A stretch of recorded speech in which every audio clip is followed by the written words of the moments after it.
Welcome to this homily for the 19th Sunday of Ordinary Time, which this year is on Sunday, August 9th. We'll begin by listening to a reading from the Holy Gospel according to Matthew. After he had fed the people, Jesus made the disciples get into a boat and proceed him to the other side while he dismissed the crowds. After doing so, he went up on the mountain by himself to pray.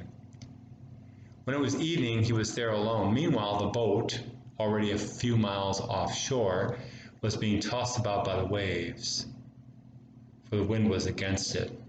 During the fourth watch of the night, he came toward them walking on the sea. When the disciples saw him walking on the sea, they were terrified. "It is a ghost," they said, and they cried out in fear. At once Jesus spoke to them, "Take courage, it is I, do not be afraid." Peter said to him in reply, "Lord, if it is you, command me to come to you on the water." He said, "Come."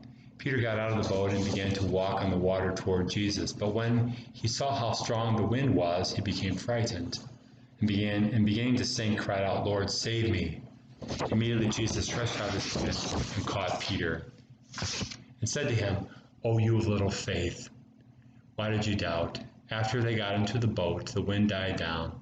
Those who were in the boat did him homage, saying, "Truly, you are the Son of God." The Gospel of the Lord. Praise to you, Lord Jesus Christ. In January of 1978, in the northwestern Yugoslavian town of Zelna, a young woman raised suspicions of the local authorities when she sought to buy more bread than was permitted in that then highly controlled nation in the Eastern Bloc of post-World War II Europe. Follow-up investigations revealed a man hidden in a hayloft at the woman's farm, her brother Janis Rus, presumed dead since the time of World War II. Once arrested, he had admitted that he had been hiding in a hayloft for 32 years, ever since the war had ended. Rus feared an accusation of being a pro-Nazi sympathizer, though he was largely innocent. He admitted that he used to cry when he heard happy voices of people outside, but he dared not show himself even at his mother's funeral.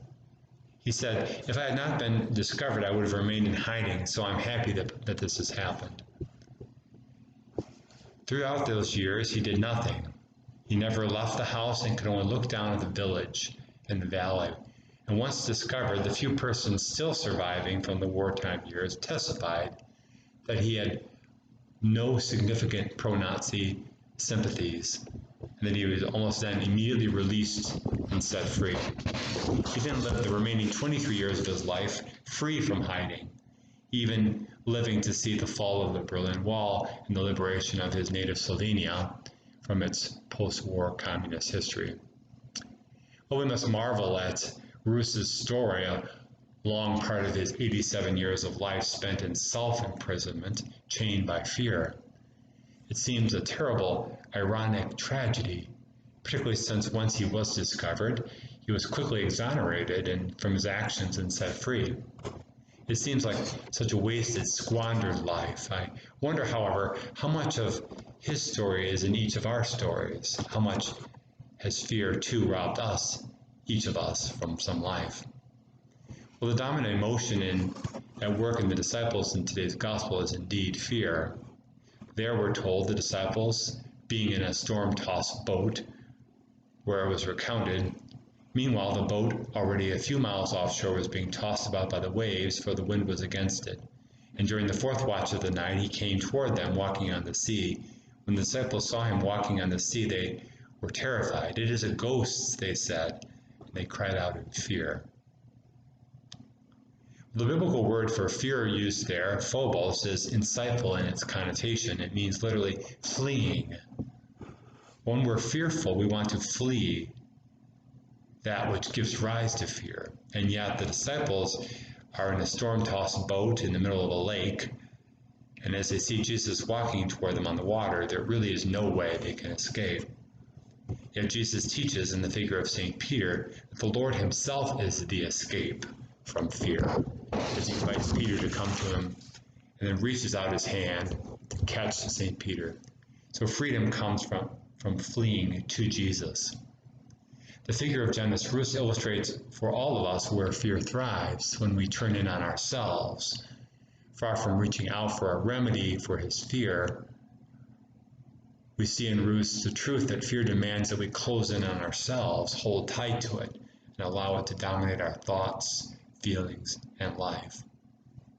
So I invite you, for the sake of freedom and the precious life that's been given to you, to search and see where you too are in some way holding on to a fear that has left you locked as if in a hayloft, far from life and from the joy of others or outside. In honesty, then, see Jesus himself walking toward you as he always does in the Eucharist we're about to share. Let him reach his hand into your heart, take that fear, and deliver you into freedom. We can get so used to fear that it becomes our life, while Jesus says to us that fear is unbecoming the precious gift that he has given to us. Instead, he loves us deeply and has created us who live in the freedom of the children of God. To be set free, our long-learned behaviors are futile.